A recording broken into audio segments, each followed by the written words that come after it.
वाक़िया कंदासीं। पाकिस्तान में कोरोना विघे वधीक 6 मरीज़ सिहतूं जा वेठा। एनसीओसी पारां वधीक 1293 नवनि केसनि जी तस्दीक कई हुई, जॾहिं थाकारी केसनि जी शरह 2.52% रही। National command and operation centre तरफ़ां जारी कयल ताज़नि अंगनि अखरनि मूजिबि मुल्क में कोरोना वायरस केसनि जो अंग ॿीहर वधण लॻो आहे। आगाही वियावां खे गुज़िरियल सॼे मुल्क में 51,145 माण्हुनि जा नमूना वरिता विया, जिन मां वधीक 1293 नवनि केसनि जी तस्दीक थी।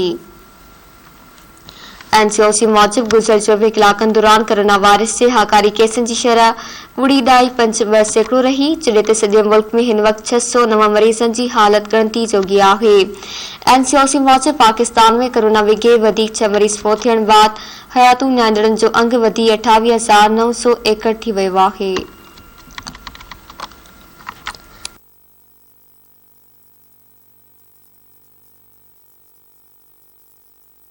एनसीओसी पारां वधीक 1293 नवनि केसनि जी तस्दीक कई हुई, जॾहिं थाकारी केसनि जी शरह 0.52% रही।